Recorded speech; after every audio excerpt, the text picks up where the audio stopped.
Hello students, welcome or welcome back to my channel. I am CS Jaspreet. I hope that you all are doing well and you're preparing for your exams.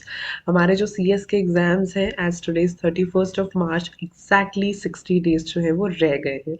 And I know कि बहुत सारे बच्चे होते हैं जो delay करते हैं, procrastinate करते हैं, लेकिन इस टाइम पे आके बहुत रिग्रेट करते हैं कि we really want to clear the exams. So what can we do for it? So let me tell you 4 steps in which you can actually clear CS in 60 days. Yes, provided कि आपको बहुत ज़्यादा मेहनत करनी पड़ेगी, hard work करना पड़ेगा.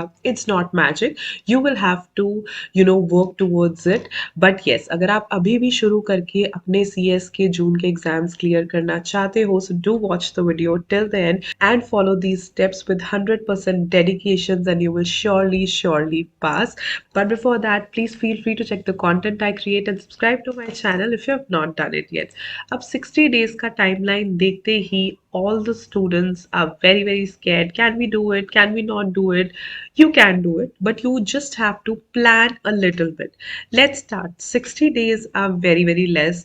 You probably don't have that time to go through each and every word of the study material or of the proper book. So what you can do during the last days, first thing, I would suggest you to arrange a good reference book. In a way, references are of many types, right? Some are for practice, some are for, but some are which we call them summary books, which contain the summary of every topic, right? If you can arrange any of those, that is the best thing, because those books will take less of your time while studying and more of your time while understanding, right? अगर आपको लगता है कि आपका IQ level सही है, अच्छा है, आपको ऐसा लगता है कि मैं जल्दी पिकअप कर लेती हूँ, मुझे समझ आ जाता है, तो समरी बुक्स इस पॉइंट ऑफ टाइम पे अगर आप शुरू करते हो तो बहुत हेल्पफुल होती है, बिकॉज बहुत कम टाइम में आप काफ़ी ज़्यादा चीज़ें कर लेते हो, समझ लेते हो, तो आपके लिए बहुत ईजी भी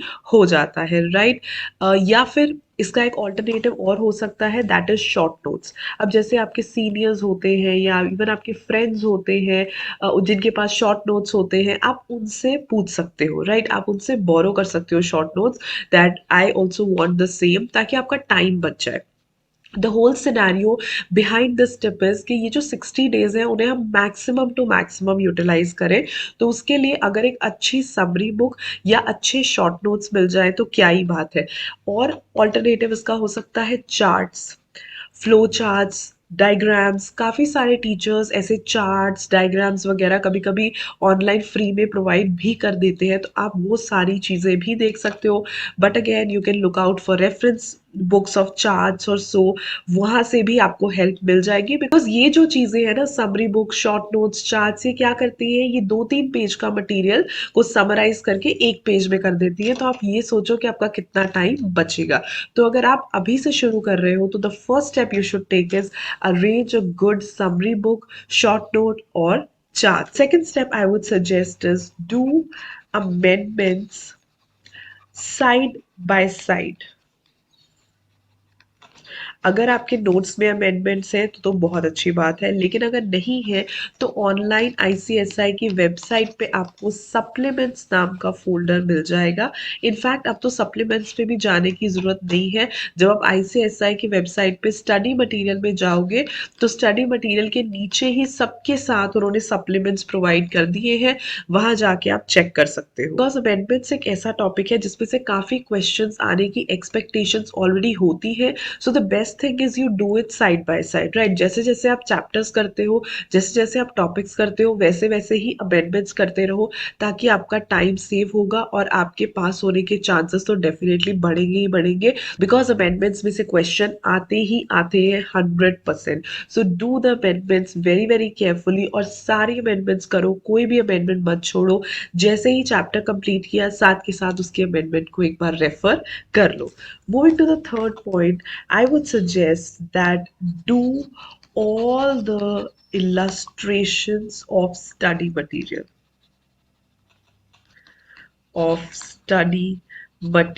अब आप अगर day 1 से स्टार्ट करते, तरीके से पढ़ते, लाइक फ्रॉम जनवरी तो मैं आपको डेफिनेटली ये सजेस्ट करती हूँ कि स्टडी मटेरियल रेफर करो, स्टडी मटेरियल के सारे टॉपिक्स रेफर करो, because trust me study material जैसा कुछ नहीं होता।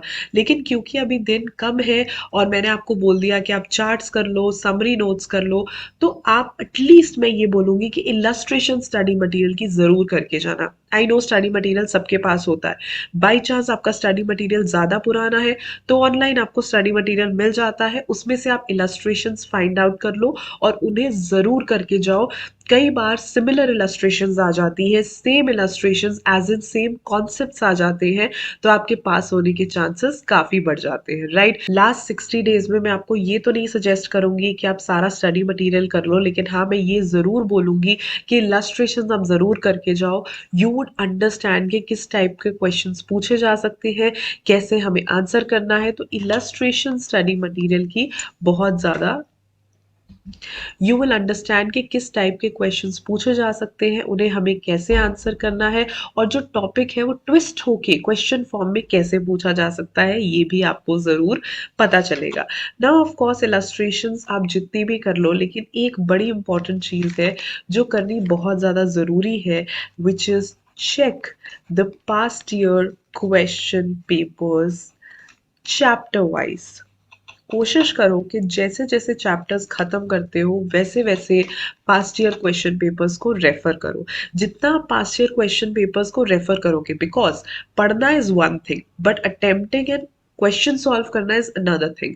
इसलिए जब तक आपको ये पता नहीं चलेगा ना कि कैसे क्वेश्चंस पूछे जाते हैं, तब तक आप ये नहीं कह सकते that you are 100% prepared. So for that 100% preparation and for that confidence कि मैं तो एग्जाम दे सकता हूँ या दे सकती हूँ, पास्ट ईयर क्वेश्चन पेपर्स को सॉल्व जरूर करो। And I would suggest you कि इसे एंड तक मत छोड़ना। जैसे जैसे आप चैप्टर्स, इनफैक्ट अगर एक नहीं तो 2 चैप्टर कर लिए, 3 चैप्टर कर लिए, उसके साथ साथ ही आप पास्ट ईयर क्वेश्चन पेपर्स को रेफर करते रहो। ट्रस्ट मी, आप पे इतना कॉन्फिडेंस बनेगा जब आपको पता चलेगा कि ऐसे क्वेश्चंस पूछे जाते हैं, and what ever I am preparing I am understanding कि क्वेश्चन फॉर्म में वो कैसे पूछा जाएगा। तो इस तरीके की प्रेपरेशन जैसा कुछ नहीं है, and this is the best type and best form of preparation that you can do in last 60 days, right. Again, I'm repeating, 60 days में पढ़ना is not that easy, and CA, CS, CMA को clear करना is not a miracle. It will need lots and lots of hard work, but still you can plan and do the hard work. तो ये 4 steps हैं मेरे according जिन्हें करके आप definitely last 60 days में भी अपने CS जून के एग्जाम्स जो है वो clear कर सकते हो, and definitely hard work करो और dedication से पढ़ो। एटलीस्ट अब तो मैं बोलूँगी कि डिले जो है वो मत करो, बिकॉज जैसे जैसे 60 डेज से कम हो जाएगा टाइम, आपकी जो प्रॉब्लम्स हैं, आपका जो ट्रबल है वो और ज़्यादा बढ़ जाएगा अगर आप अभी भी सीरियसली नहीं पढ़ते हो। तो I would urge you, please be serious, please start your studies now so that you can clear your CS June 2023 exams. I hope कि आपको ये वीडियो अच्छी लगी हो, यूजफुल लगी हो तो लाइक कर देना, चैनल को सब्सक्राइब कर देना, and do let me know any other request you have for the videos, please leave it in the comment section below. I follow me on my Instagram as well. My Instagram handle is CSJustPreet Dhanjal. I post a lot of content over there also daily. तो आप मुझे वहाँ भी follow करोगे तो काफ़ी सारी motivation और काफ़ी सारे एकेडमिक टिप्स मैं आपको वहाँ देती रहती हूँ। So please come and follow me, and I'll see you super soon in my next video. Till then, stay happy, stay blessed, and keep the preparations on. Bye bye.